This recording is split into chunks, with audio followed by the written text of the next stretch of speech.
नमस्कार, मैं डॉक्टर गोपाल लोहिया। स्वागत है आपका मेरे यूट्यूब चैनल पर। देखते हैं एलोपेशिया एरेटा का और एक केस। एक मैरिड लड़की आती थी मेरे पास में, करीब 26 साल एज था और घने बाल, एकदम काले घने बाल, लेकिन उसके बालों में राउंड स्पॉट्स हो गए थे, जो वहाँ से बाल गिर गए थे। तो उसका डायग्नोसिस तो हो गया एलोपेशिया एरेटा। और मैंने पूछा उसको कि क्या चल रहा है, कैसे शुरुआत हुई, क्या हुई। पता नहीं शुरुआत कैसे हुई, लेकिन एक दिन बाल बनाते बनाते मेरे ध्यान में आए। मेरे मिस्टर ने बोला मुझे कि तेरे बाल इधर से गिर गए हैं। तो मैं तो बहुत पैनिक हो गई और टेंशन में आ गई। और जब इसकी ट्रीटमेंट ढूंढी तो होम्योपैथी में इसका अच्छा ट्रीटमेंट है ऐसे पता चला, तो मैं आपके पास आ गई। तो मैं बोला तुम्हारे लाइफ के बारे में सब बताओ मुझे। तभी कोविड का चल रहा था, वर्क फ्रॉम होम ही था।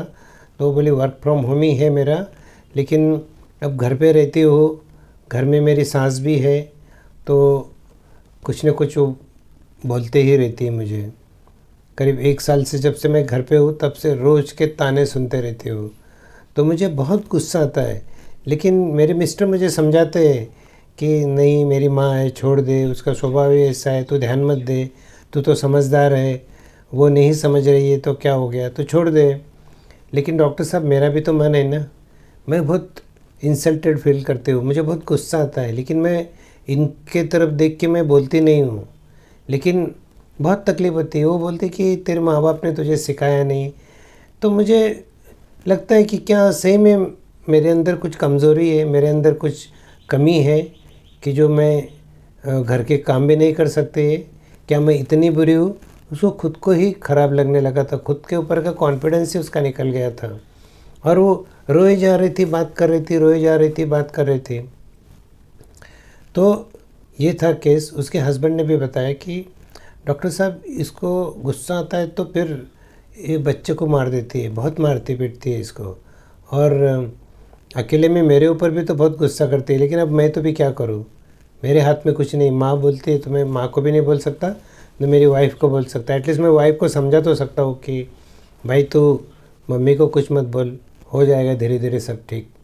तो ऐसी सिचुएशन में मैंने होम्योपैथी का एक मेडिसिन है स्टैफिसाइग्रिया, सप्रेस्ड एंगर, और वो एंगर दूसरों पर निकालती है, चीज़ें हाथ में से इधर उधर फेंकते रहती है जब गुस्सा आता है तो। और ज़्यादा करके मन में ही रखती है, बोलती नहीं है। तो स्टैफिसाइग्रिया दिया 200 से शुरुआत की और धीरे धीरे 1 M 10 M तक भी गए over the period of 3 to 6 months।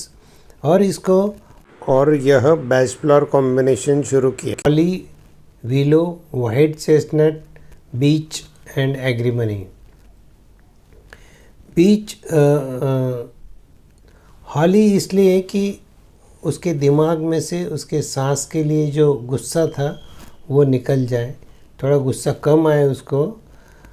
Forgive and forget, ये होता है हॉली से। और उसके साथ में दिया विलो, जो कड़वाहट थी उसके मन में सांस के प्रति वो निकल गई। वाइट चेस्टनट दिया ताकि उसके दिमाग में जो कांस्टेंट थॉट प्रोसेस चल रही है कि मेरे बारे में ही ऐसा क्यों हो रहा है, मुझे क्यों बोल रही है मेरी सास, इतना मैंने क्या किया, मैं तो कर रही हूँ सब काम, मेरे माँ बाप तक क्यों जाना है इनको। तो जो कंटिन्यू विचार उसके दिमाग में कंटिन्यू चल रहे थे, वो चाह के भी निकाल नहीं पाती थी विचार, उसको नींद भी नहीं आती थी उसकी वजह से, क्योंकि वो विचारों में ही ऐसा क्यों हो रहा है, क्यों बोली। तो वाइट चेस्टनट देने के बाद में उसका मन थोड़ा शांत हो गया। बीच को क्या होता है, इंटॉलरेंस होता है कि उसको टॉलरेट नहीं होता है, कुछ डिसऑर्डर है, कोई कुछ बोल दे, कोई जगह पे चीज़ें नहीं हो तो बीच टॉलरेट नहीं कर पाती है। उसको मन में गुस्सा आते रहता है, कुछ कुछ होते रहता है उसको।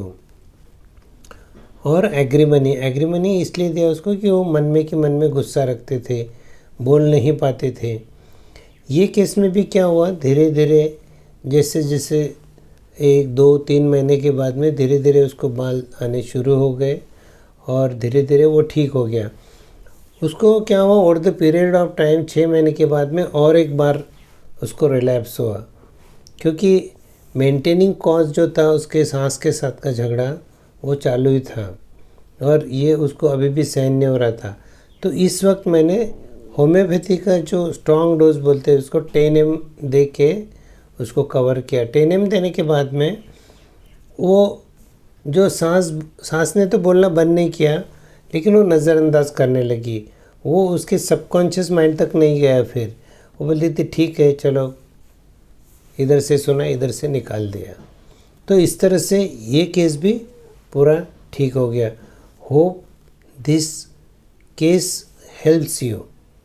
आशा करता हूँ आपको इन केसेस से थोड़ा तो होप मिलेगा कि ये सब चीज़ें हेल्प करती है और ये जो इमोशनल चीज़ें हैं ये सब चीज़ भी मायने रखते, इतना तो आपको ध्यान में आया होगा। Thank you very much. मिलते हैं ऐसे ही अगले केस में।